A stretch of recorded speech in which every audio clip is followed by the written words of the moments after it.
This question just fits in with our work today. Is this consciousness, which the human mind builds up through environment, heredity, and so forth, the consciousness by which we become aware of our spiritual consciousness? Oh, I'm sorry. Is this consciousness, which the human mind builds up through environment or heredity, the consciousness by which we become aware of our spiritual consciousness? In other words, is this human mind the means through which we become aware of our spiritual identity? No, it isn't, and it can't ever be. The things of God are foolishness with man, and the natural man receiveth not the things of God.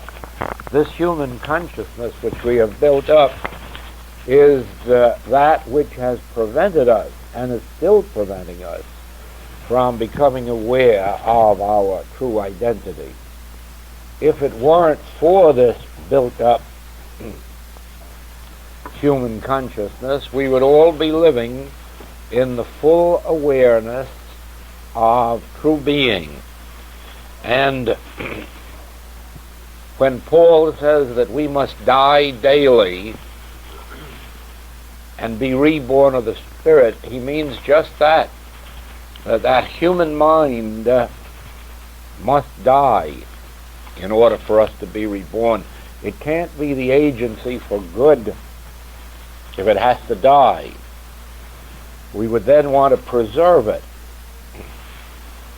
Now, it is for this reason that I repeat over and over again in the writings of the Infinite Way, and it is the reason that in all our classwork we have periods like last night to exemplify the activity of treatment or prayer, to show you that what the human mind goes through in that first stage really has nothing to do with the healing work or treatment or regeneration process. It is merely something that we use to try to lift ourselves out of it. Actually, the time comes when we don't even use mental argument, when we don't even declare truths or deny errors, because after one period of our spiritual development, we are enabled to get into a meditation and immediately contact our inner selfhood and receive the impartations of spirit. Now, in the degree that we are able to receive these impartations of spirit, this human mind doesn't function at all, except on the human level of memory or reasoning ability and those things that still require them. But you find that you require less and less reasoning ability because you have more and more of intuitive ability. You automatically know things that in previous experience you would have to think through or reason out. Now automatically you become aware of them with no thinking or reasoning process. It is very much like our use of the multiplication table. There is a period in our experience when if we multiply 12 times 12, we say 2 times 2 are 4, 2 times 1 are 2, and then 1 times 2 is 2, 1 times 1 is 1, and then we add them together and we find there are 144.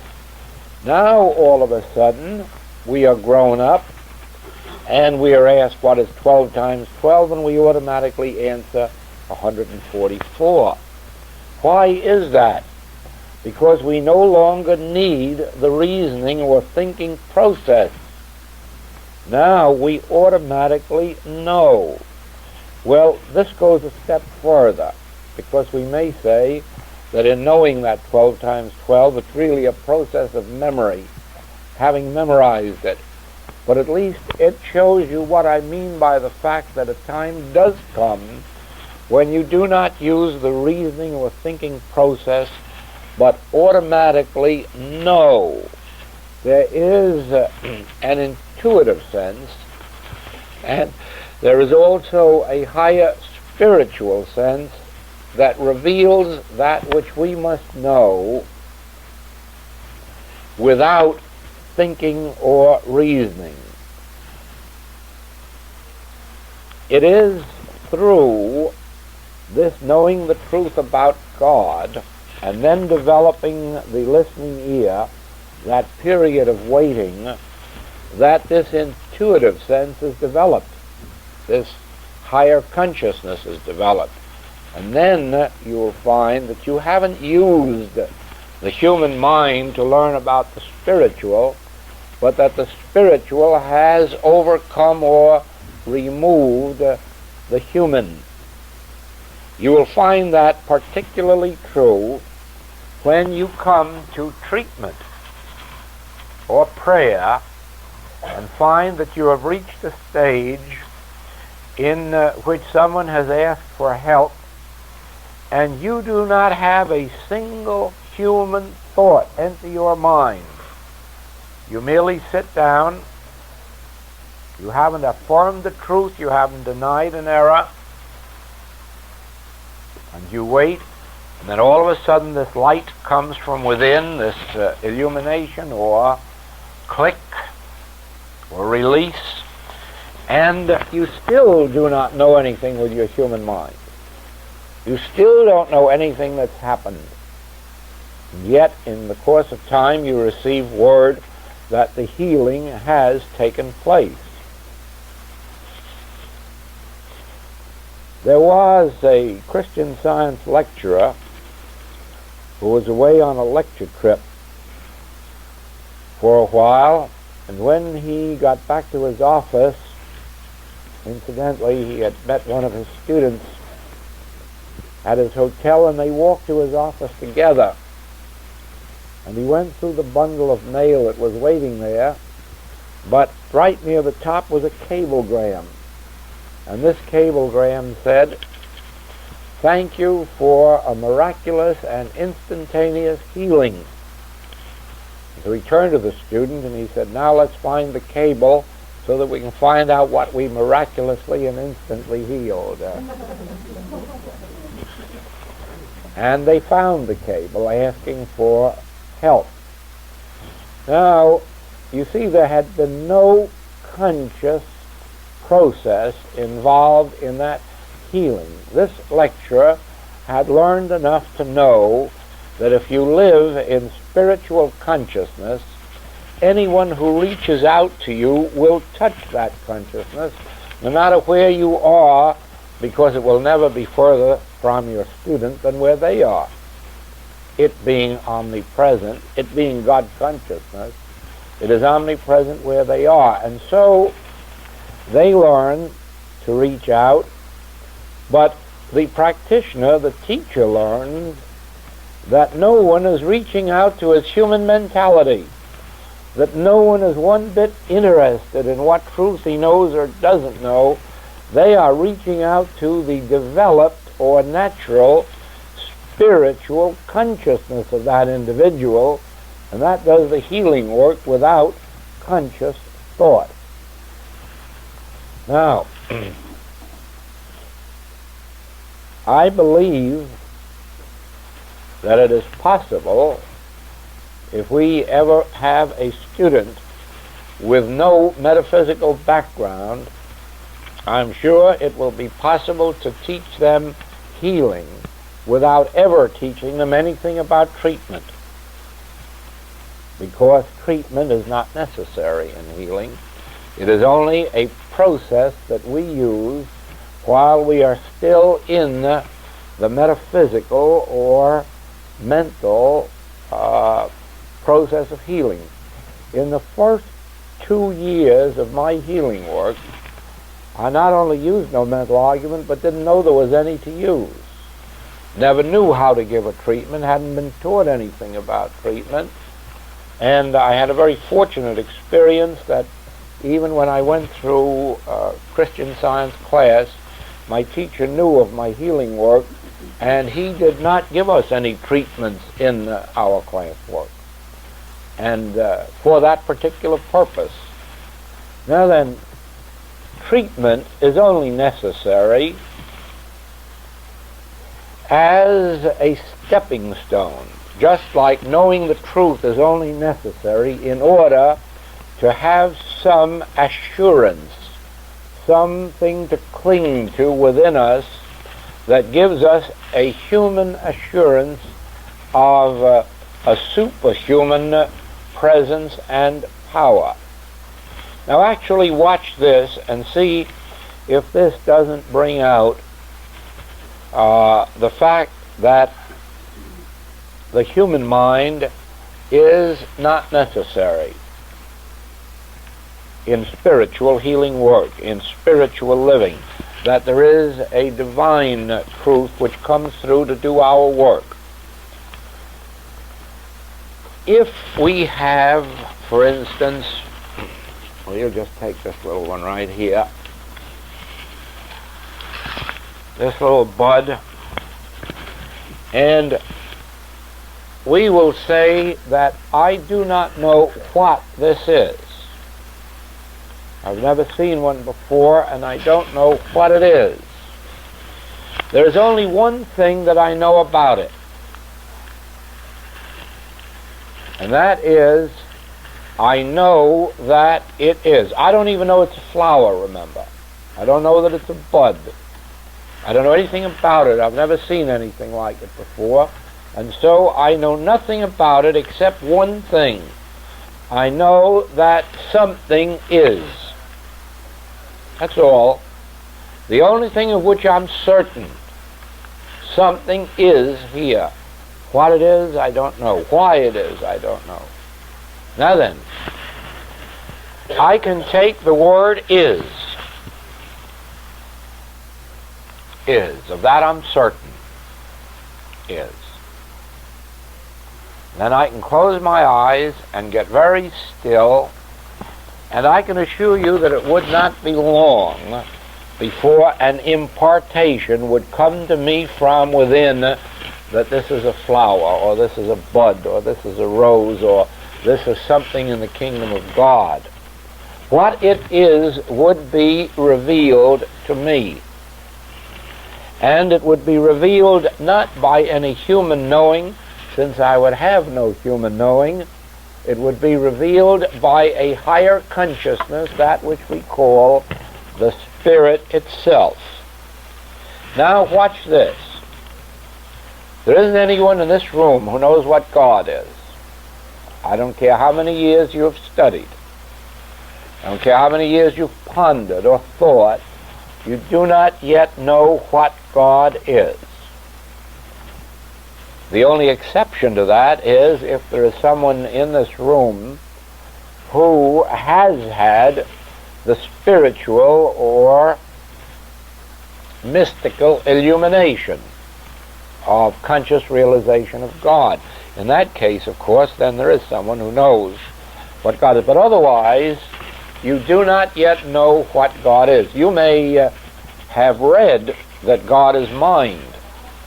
You may have read in the book of John that God is love. You may have read in metaphysics that God is principle. But you don't know that. You have merely read that or heard that or been told that, but you of your own self don't know it. You have no proof of it. You have no knowledge of it.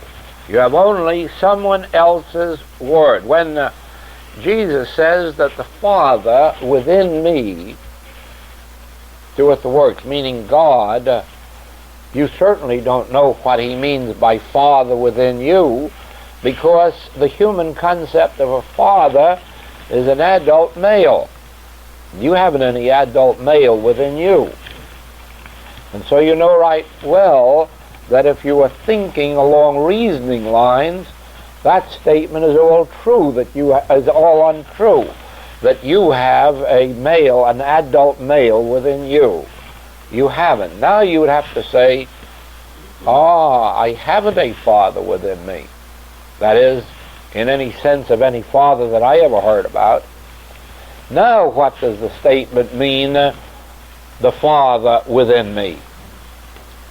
Now you really are up against it, because you don't know what a father is according to Jesus' concept of father. You only know what a father is according to our limited human finite sense of father, and that's usually an adult male. Now then, what is father? What does Jesus mean by the father within me? And how are you ever going to find out, since there isn't a piece of literature anywhere on the face of the earth in any language that will tell you what the father within is? Now then, there is a way to find out. And that way is to go within and ask yourself the question, what did Jesus mean by the Father within? I do not know what the Father is. I do not know what he meant by Father. What is Father from his spiritual standpoint? Then you can't use your reasoning mind anymore, because you have no reasoning process that will go beyond the point of an adult male. And so you've got to stop using it, and you've got to listen. And in the course of time, and it might take 1 minute, it might take a year, it might take 10 years. It all depends on many, many things within yourself. But ultimately, you can be assured of this. You would come to a place where it would be revealed to you within what Jesus had in mind when he said, the Father within me. Now, let's go a step further. Paul says, I can do all things through Christ. And he also says, I live, yet not I, Christ liveth in me. Do you know what Christ is? No. At most right now, you have definitions of the word Christ, or you have concepts of the word Christ as it has been explained to you by somebody who experienced the Christ. Probably in her day, Mrs. Eddy had the experience itself of the Christ, and so she was able to say in her definition that Christ was the divine manifestation of God. Now then, that doesn't mean a thing to you, because divine manifestation of God means nothing any more to you than the term the Christ. It did to her, undoubtedly. It did to Paul, because they received their illumination on the subject of the Christ not from books or teachers, but from an experience. Now then, you can do the same thing. You can say, this term, the Christ, is a wonderful thing. As a matter of fact, I know of miracles that it has performed, but really and truly, what is the Christ through which I can perform these things? What is the Christ that liveth in me, or that can live my life for me? Now, as you go within and absolutely separate yourself from a reasoning, thinking process, and say, utterly, I do not know what this is. I do not know what the Father within is. I do not know what the Christ is. And if I accept anyone's word, I'm merely accepting a concept. Now, I must have the experience. And you may be assured of this, that in its time, the Christ would so reveal itself to you that you would know actually that there is a Christ, you would know what the Christ is, and you would know how to let it perform that which was given you to do. You would know how to let it perfect that which concerneth you. You would know how to cease from man whose breath is in his nostril, and let this Christ perform all of the intelligent activities of your experience. Now, there is nothing in the world that there is no information, no knowledge, no truth that is not available to anyone in this room, and if they will learn it, to anyone in the entire world. And the reason is this: God is individual consciousness. God is your own consciousness. Therefore, once you penetrate beyond the realm of that which you have learned, either through education or personal experience, and have penetrated that realm of your consciousness, you tap the infinite invisible, very much as Thomas Edison used to do when his workers would bring their experiments to him and say they'd gone as far as they could. Now what is the next step? Then Mr. Edison would take this attitude of holding his hand behind his ear, listening, and then he would come out and tell them what the next step was. He didn't reason it out or think it out. He just stood there and waited, and the next thing came to him. That is exactly the same as any person engaged in inspirational work would have to do. If they are a writer, if they are a composer, if they are a painter or sculptor, they would have to receive their illumination or inspiration from a depth greater than their human capacity, or else they would merely be copiers of somebody else's work. There would be no such thing as original work in the world unless a person could penetrate beyond that which is already known. Yes, if one is an attorney and wants to go to court, they probably will look up all of the previous cases and decisions on such matters, and they might be limited to that, since they have to be guided by laws already in existence. But if you wanted to invent color television, you haven't got laws already known in existence, and you would have to go within to the unknown and bring through that which is not yet in textbooks. Or if you wanted to write an original story or original scripture, if you wished to do a painting of an original nature, there's no use looking what other people have done before and copying it or doing something similar. You have to penetrate beyond the realm of the known and get into the realm of the unknown.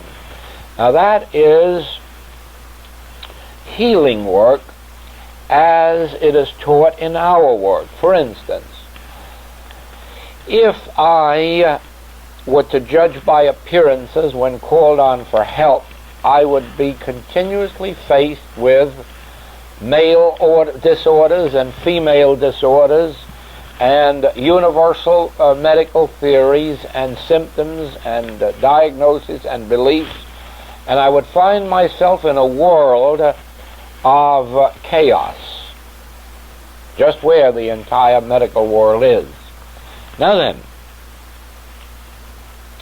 if I stop that and I turn to metaphysical books, what will I find? Statements that you are spiritual and that you are perfect and that you are harmonious, and then what good does that do?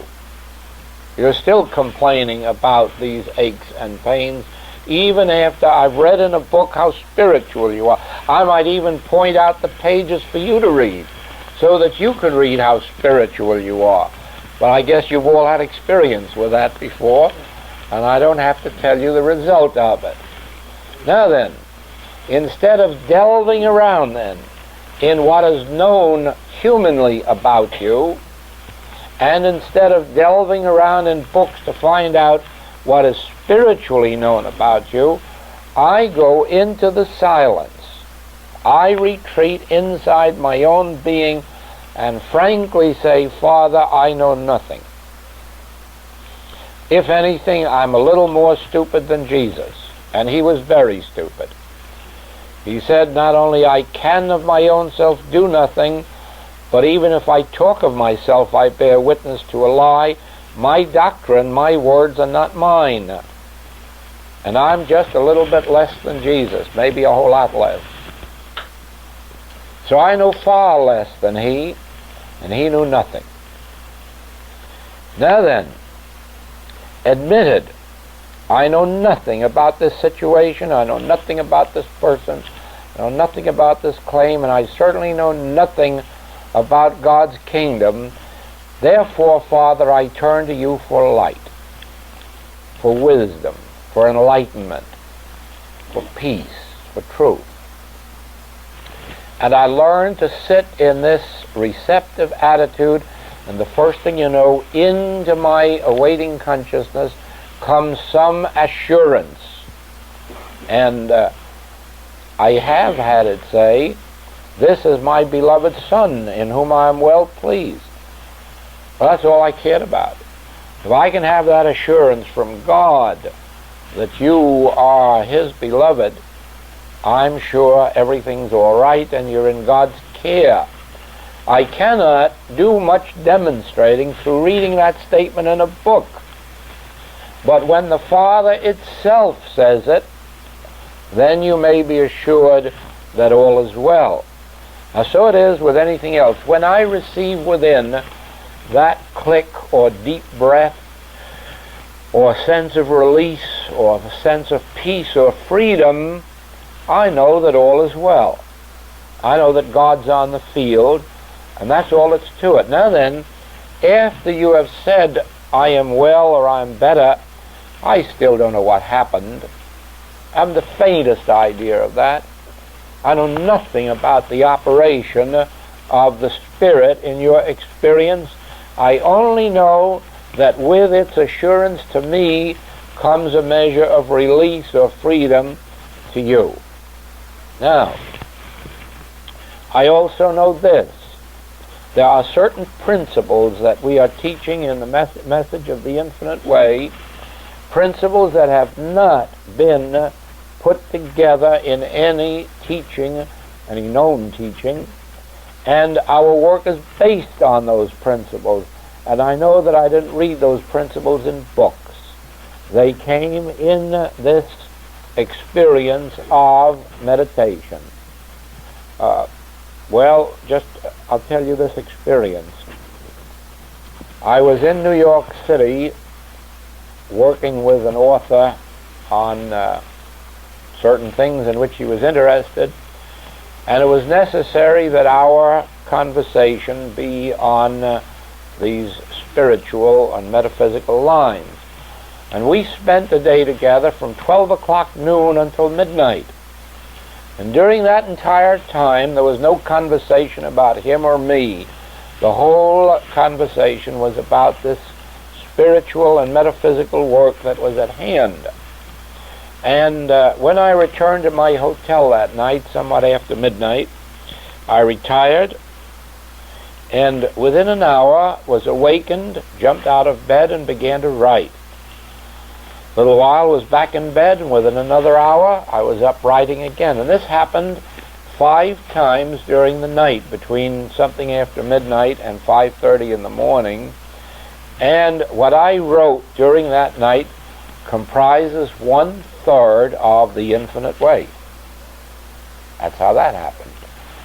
Now that was all a flowing, an inner flowing from within, once I had spent 12 hours so high in consciousness. Now another experience happened. The night before my marriage, a friend presented me with one of these chain reference Bibles. And before retiring, I looked into it, and I saw some passages of Paul's on the subject of immortality. And I put this Bible into my bag, was married the next day, and went away on a honeymoon. The minute we got to the hotel, I said, let me get at this thing right away. And I want you to know that the first chapter of The Infinite Way was written that day and that night out of this unfoldment that came through this book. There again, it wasn't something read in a book, it was a passage in a book that led to an unfoldment that came pouring through and gave us the chapter Immortality. Then there was another night soon after that when I dreamed. I was asleep and I dreamed, and there was a red silk banner lowered from the ceiling. On that banner was a gold Old English script, and I knew that I must get that message there, and I knew that I was dreaming. And I forced myself awake, and fortunately when I did, the banner was still there with its message, and my wife saw me write down that message from that banner. And that message is the chapter New Horizon in The Infinite Way, and it's undoubtedly the most important chapter in the entire book, because that is the chapter that reveals to us that our work is not the demonstration of better humanhood, but the revelation of our true Christhood, our immortal and spiritual being. In the same way, it was back in 1937 in Boston that I was in meditation one night, and all of a sudden had to pick up pencil and paper and write. And when I was through, that which was written is the chapter New Jerusalem. Now, you'd only have to read that chapter to know that I didn't write it. You'd only have to read that to know that no human ever saw that in a book anywhere or heard it from man or woman, but that it was a pure inspiration that came through from something far higher than anything that could be thought out or reasoned.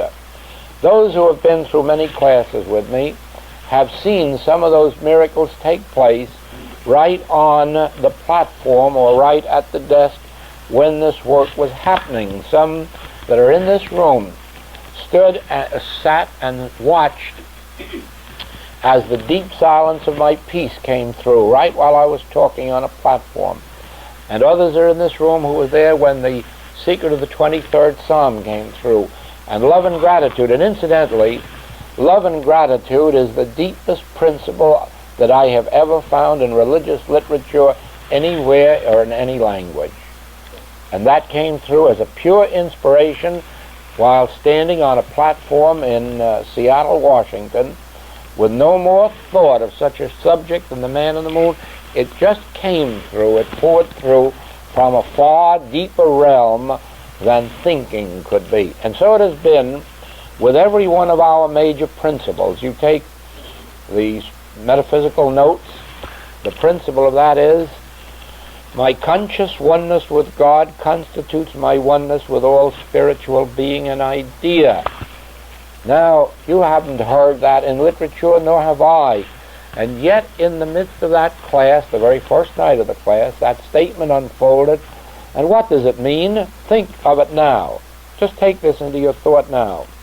My conscious oneness with God constitutes my oneness with all spiritual being and idea. Isn't it true that if you're consciously at one with God, that you're consciously at one with the whole spiritual universe? If you're in God consciousness, you are in the consciousness of oneness with all that spiritually is. Now again, you can't learn that through your education. You can't learn that through your environment. That has to come through from this deeper spiritual realm. It's been that way with every one of the writings. That's why you're reading them. That's why you're here. That's why many have come from thousands of miles and spend thousands of dollars for these classes. Only one reason. There is an outpouring from the Spirit which you know, you feel it when you hear it, you feel it when you read it. And it is that which is the divine consciousness. Now then, that is not attained through the human consciousness, but in spite of it. You have to break through the human consciousness, and we do that through meditation. Where in religious teachings have you ever found the teaching of meditation as it is in the infinite way? Nowhere. And so you know that no man ever thought it up. No man ever dreamed it up. No man ever invented it. It came as a pure revelation from within, that if we find some method of meditation, some method of going within to where we no longer think or reason, that we will there be in touch with the infinite, that we will there find the source of our spiritual wisdom, our spiritual life, our spiritual love. You must remember this. Human love, no matter on how high a plane it is a very limited and a very changing thing.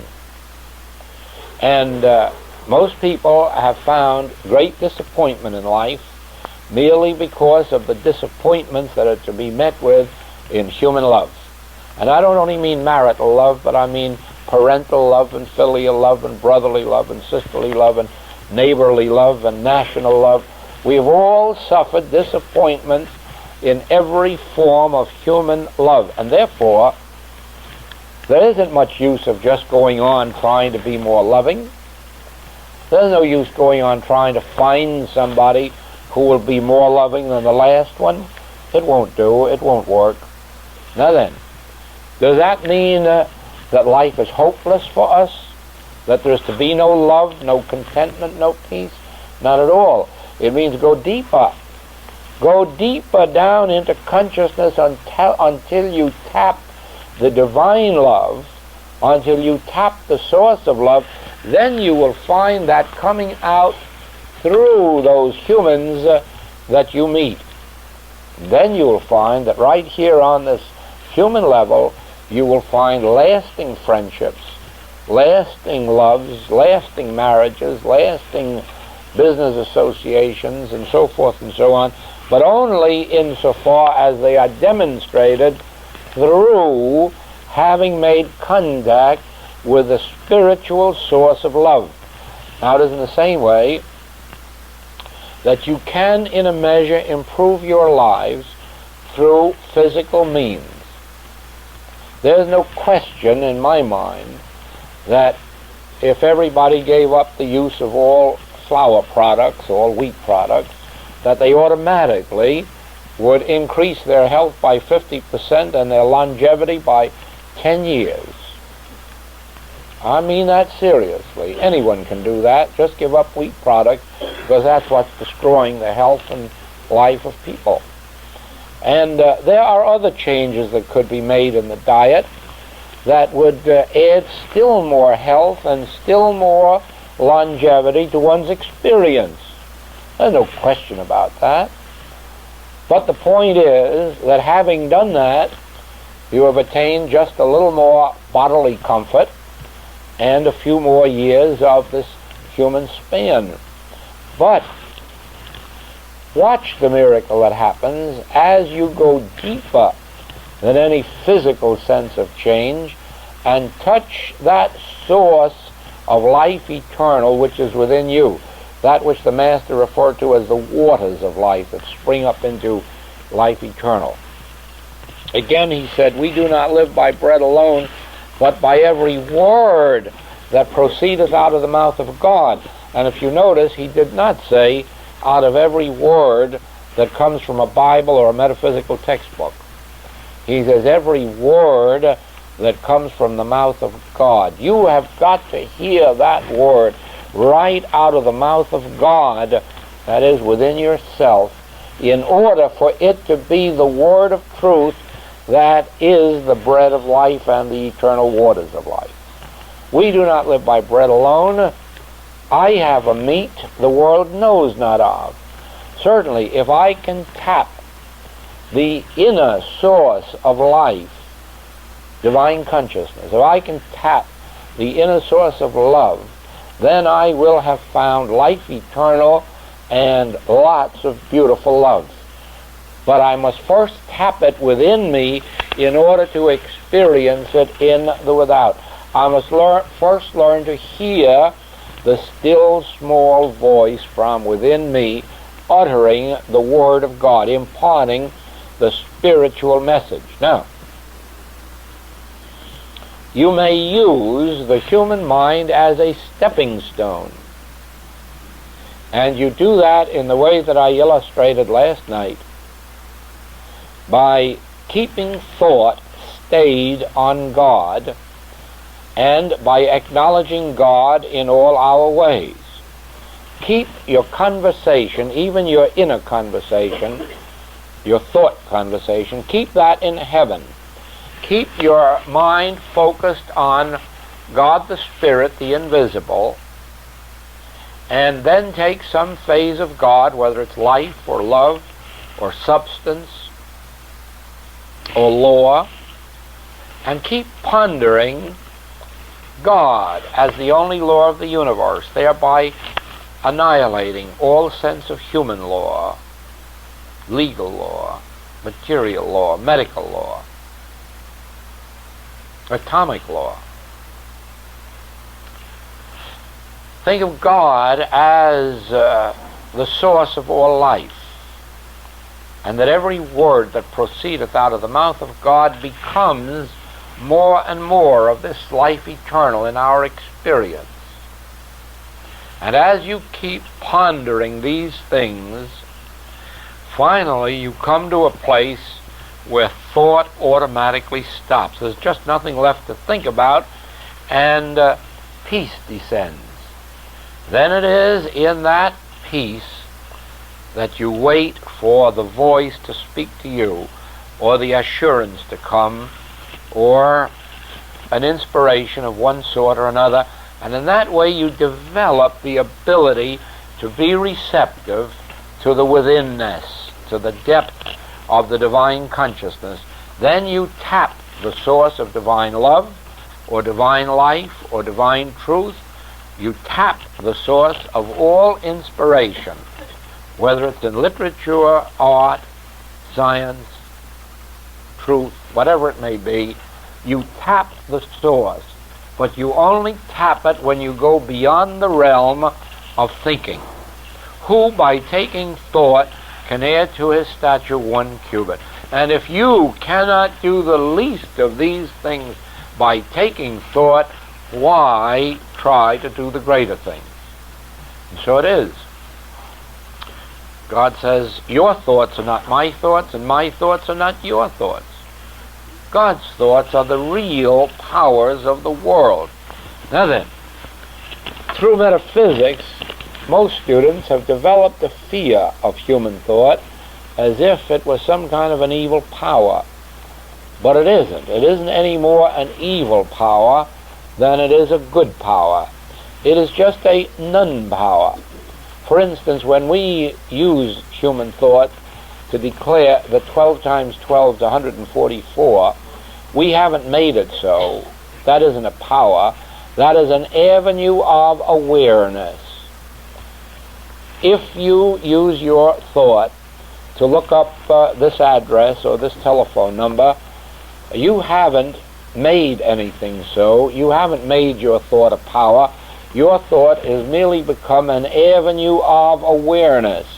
If you look up something in a textbook, whether it's metaphysics or mechanics, if you study art, literature, music, with your mind, you're not using that as a power. You're using that as an avenue of awareness leading back to the source of power that is within. Now, when we understand the human mind as an avenue of awareness, we neither credit it with being a good power, nor do we fear it as an evil power. We don't say that good thoughts are power, and we don't say that evil thoughts are power. It is very much like a man I met one time who was on this metaphysical path, but he was indulging alcohol. And I commented on it one day, since I was a close enough friend to do it, and he said, "Oh, I understand, you being a Christian Scientist, of course, you think that alcohol was evil." And I said, "No, I'm sorry to tell you, I don't think that alcohol is evil. And that's why I'm asking you why you use it. I don't think it's good either. But you must think it's good if you're using it. Now, if alcohol has the power of being good, you may be assured that in one way or another it will have the power of being evil. There are medicines that 1 grain of will be good and 3 grains of will be evil. And so it is, the moment you impart a power of good to something, be assured of this: you must be prepared to impart a power of evil to it. Now, we do not say for a moment that alcohol is evil, because that would be giving some power to it, and in our work, God is the only power. So there's no evil power in alcohol. But tell me, if God is the only power, what good power is there in alcohol? And if there's no good power in it, why use it? Nobody would use it unless they found in it some measure of good. And it is in the finding of good in it that ultimately they find the evil in it. And you watch this. As you look upon this world and find something good, you will also find that in some way it can be evil. Just like money. If people find money good, they will find that either the lack of it or overabundance of it will be evil. Always everything that is in the outer world, if it is given the power of evil, it will also be found to have a measure of power of good. If it has the power of good, it will be found to have a measure of the power of evil. Whereas, once you go right down through the center and realize that only spirit is power, you will then be able to use anything in the outer realm that has a normal, natural purpose, and you will find in it neither good nor evil. Just as we are finding neither good nor evil in these flowers. We're just finding the joy of their aroma or beauty or form or color, but we are finding nothing in and of themselves to be good nor necessary, but we find them to be of beauty. Now then, we're not giving power to them to do anything for us, to us, or against us. We're recognizing that any power, even of beauty that's in them, is an emanation of God. So we're giving all the power there is to God. Well, I have an idea that if you had a good big glass of whiskey and were to look at it and say, "Now look, I'm going to give you no power except the power you derive from God," I have an idea that you would find soon it would be tasteless and sensationless. Not good and not bad. And that's the way it should be. Now do you see why this entire work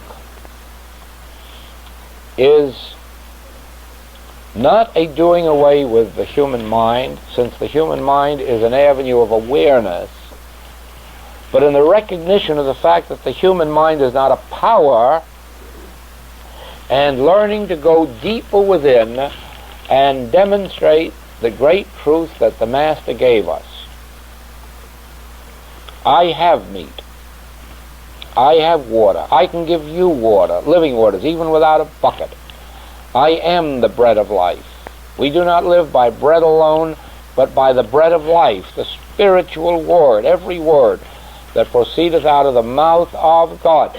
All of this teaching is a turning of ourselves within until we draw up from the depths of our being these things that the Master revealed to us. Divine inspiration, divine love, divine life, all of the good things flowing from within our own being to the without.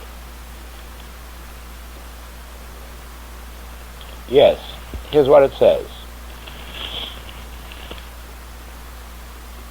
That is the meaning of "I will never leave you nor forsake you." That is the meaning of the statement, I will never leave you nor forsake you. This I, whatever it is that you call it, this depth of your inner being, this is the power, this is the presence, this is the divinity. And it says from within, I will never leave you nor forsake you. Well, then you can go on yourself and read Scripture and see how it reveals that as I was with Moses, so I will be with you. As I was with Abraham, Isaac, Jacob, so I will be with you. I was with you before Abraham was. I will be with you unto the end of the world. And then you begin to perceive that what was meant was not statements in a book, not anything you could think about, because you can't think about what that I is. You don't know what that I is. But as you go in intuitively to yourself, you will find that way deep down within you there is a presence. Now here you have what the Master called the Father within me, and what Paul called the Christ. Now, after a whole hour of pondering the within, we begin to arrive at the fact that what was meant by the Father within, or what was meant by the Christ, is really that I that will never leave you nor forsake you, that I that was with us before Abraham was, that I which is really our own divinity, our own divine being, the Christhood, the divine sonship of our being. And it says, I will go before you to make the crooked places straight. I will walk beside you. I will walk behind you.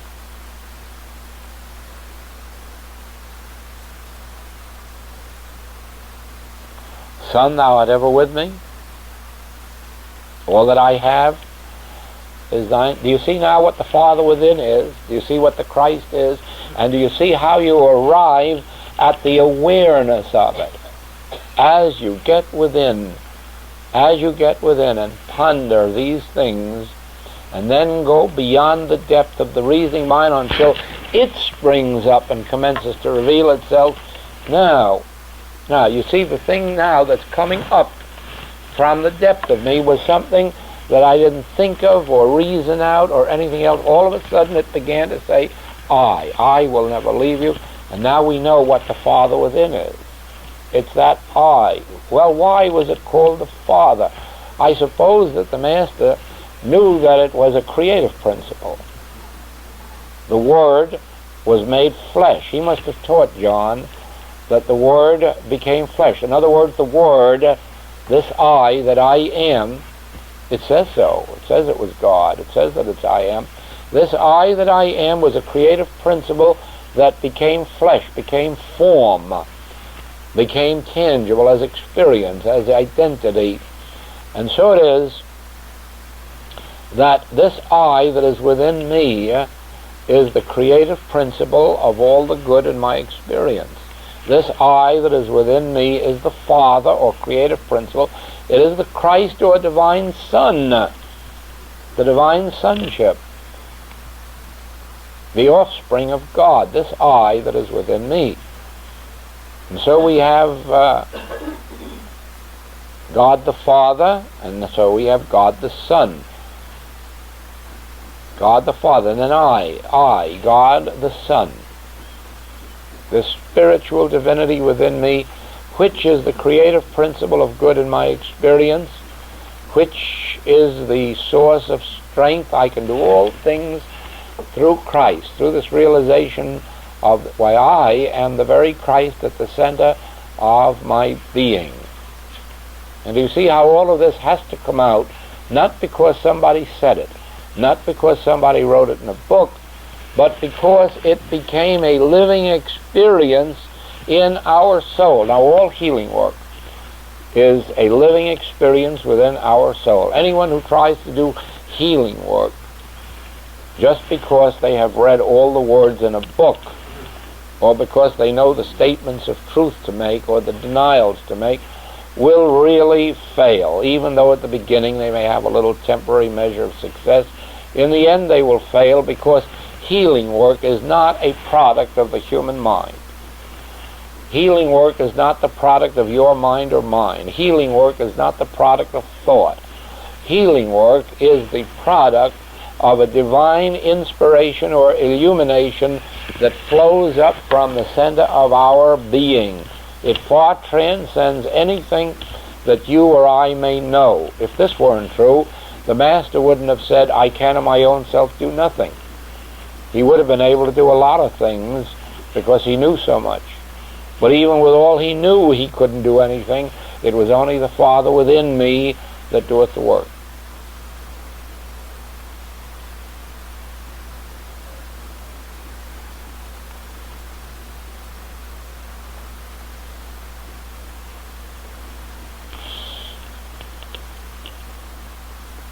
The revelation is that there is a spiritual presence at the center of your being and of mine. And this spiritual presence is empowered from on high with all the power of the Godhead. All the power. It gives us power to forgive sins, gives us the power to heal disease, but it is a power derived from God. And it is all the power of the Godhead. It's not a little bit of power. It's not a spark of power. When one is endued with power from on high, it is the power to say, rise, pick up your bed and walk. Maiden, I say unto thee, arise. What did hinder you? Pick up your bed and walk. It's not a man talking. It's a spirit being voiced through the avenue of an individual consciousness. If it isn't the Father saying it, then you can say rise all you like and nothing's going to happen.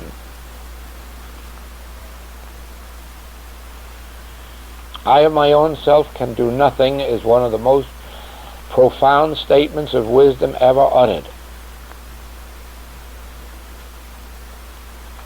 And so as long as I of my own self can do nothing, there must be a period, if it's a split second, in which I know nothing, am nothing, desire nothing, but become a vacuum in order that it, this Word of God, this bread of life, shall spring forth through my lips. Moses was slow of speech, but the Lord promised he would put the words in his mouth, and he did. And if you're called before the magistrates, you don't have to take thought what you shall think. You don't need clever thoughts or wisecracks or profound knowledge. You need the humble faith that enables you to say, I can of my own self do nothing, but there is that within my being which can impart itself to me in all of its wisdom, in all of its glory, in all of its power.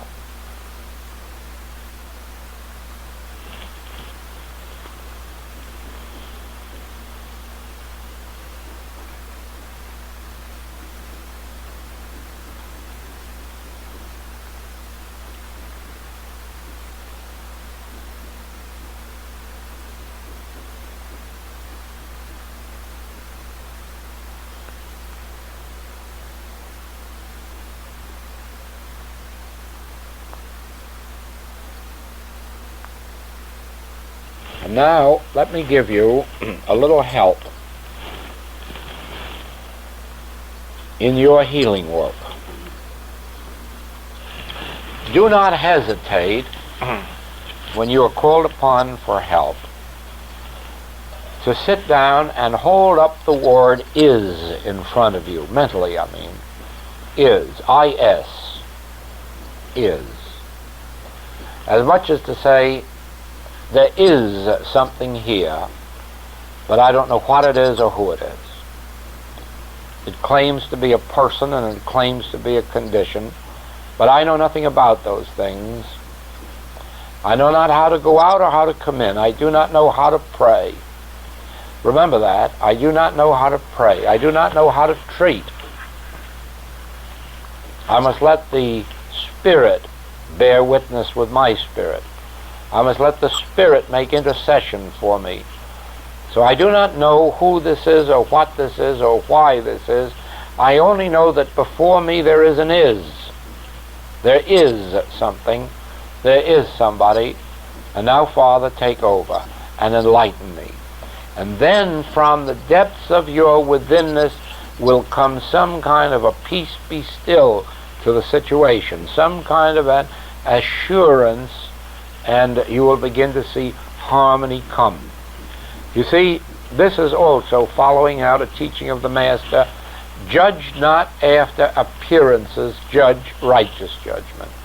Out here somebody says they're a human being, and they say they're a sick human being, or a poor human being, or an unemployed human being, and you have been told by the divine comfort, Spirit of truth in you, to judge not after appearances, and so you cannot judge what or who is before you, and so you use the word is. Is. I do know, Father, that there is an is here. Something is here. Someone is here. What is it? Who is it? What is the truth about it? And then you turn within and you let this divine impartation unfold. You let this wisdom come, and just watch what happens even before this week is over. Thank you.